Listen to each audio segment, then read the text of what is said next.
Bonjour, dans cette vidéo, je vais vous montrer comment calculer le pH d'une solution qui contient d'abord 0,500 mol par litre de Na3PO4 et dans un autre cas, une solution qui contient 0,500 mol par litre de Ni3PO4. La première chose à regarder, c'est se demander on a affaire à quel type de substance. Dans un premier cas, Na3PO4, c'est un composé ionique, c'est un sel. C'est un sel de sodium, c'est-à-dire un alcalin. Donc, on a un sel qui va être soluble. Si on a un sel soluble, à ce moment-là, on peut assumer qu'il va se dissocier complètement dans l'eau, qu'il va se dissoudre complètement. Donc, je pars avec Na3PO4. Je le mets dans l'eau, donc c'est un solide.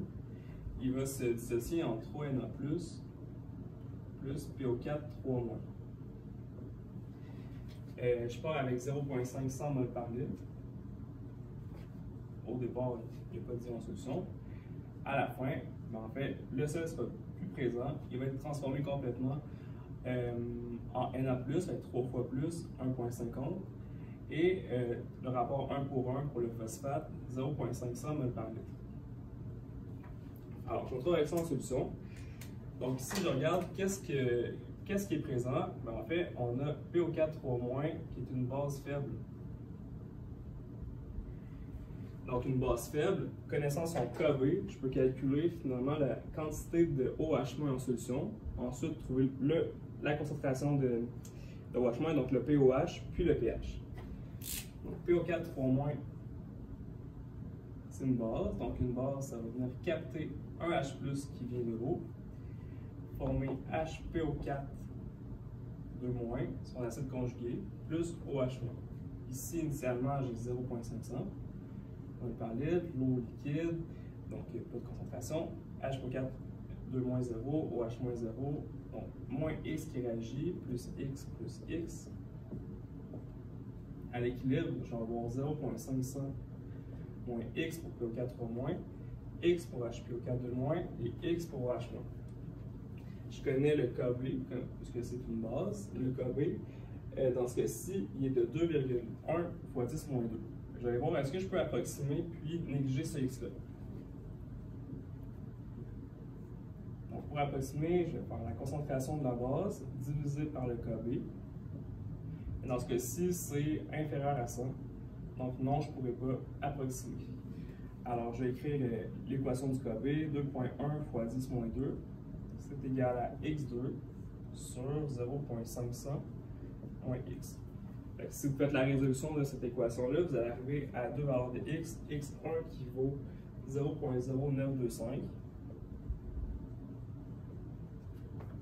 et x2, une valeur négative, moins 0,113 qu'on va négliger. Donc, je trouve une valeur de x qui est la concentration de OH-.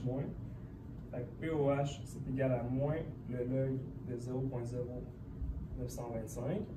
Ça donne, dans ce cas-ci, 1,03. Puis le pH, c'est 14 moins POH.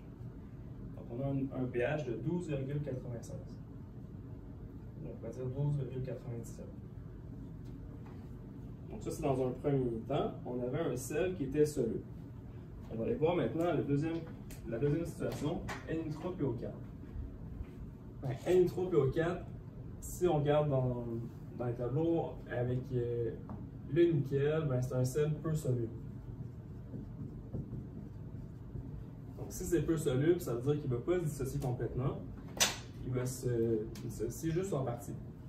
Donc je vais écrire l'équation de solution. Ni3PO4 deux fois, solide, c'est en équilibre avec 3Na2+, plus 2, N4, 3. Ici, c'est donc au départ, on a mis en solution. Une certaine quantité du sel va se dissoudre, donc c'est sa solubilité. Ça va former plus 3S de Na2+, plus 2S de phosphate. Alors, à l'équilibre, je vais avoir 3S de Na2+, 2S de phosphate. Donc, l'expression du KPS dans ce cas-ci, ça va être 3S à la 3 fois 2S à la 2. Donc ça nous donne 108 S5. Puis on peut aller trouver dans les tables la valeur de KPS pour le sel de phosphate de nickel qui est de 4,7 fois 10,32. Donc si j'isole L, donc divisé par 108, je fais la racine cinquième, je trouve un S qui vaut, dans ce cas-ci, 2,12 fois 10 moins 7. Mol par litre. Donc la quantité de sel que j'ai mise, elle est plus grande que sa solubilité. Qu'est-ce que ça veut dire? Ça veut dire que il y a une partie qui va précipiter, qui va être solide. Puis en solution, la concentration qui va rester, c'est la valeur de S. Donc c'est la quantité maximale qu'on peut dissoudre dans ces conditions-là.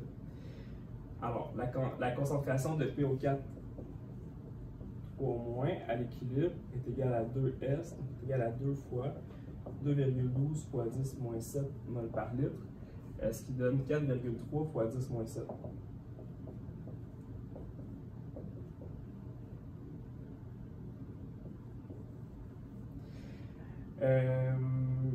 Ensuite, donc si c'était une question de quand on garde en mémoire les données dans la calculatrice, qu'on arrive à 4,3. Après ça, dans le fond, la démarche va être similaire à celle-là parce que j'ai en solution PO4 3- qui est une base faible, c'est la même base, donc le même KB. Ce qui va changer, c'est la concentration. Fait que je vais faire PO4 3- plus H2O en équilibre avec H, PO4 2- plus OH-. IRE, ça va me permettre de trouver une concentration de OH-. On fait la même chose qu'ici. Je ne pourrais pas approximer, je vais isoler X. Ça va donner deux valeurs de X. Et finalement, donc, en fait, le pH qu'on va trouver, c'est de 7,63.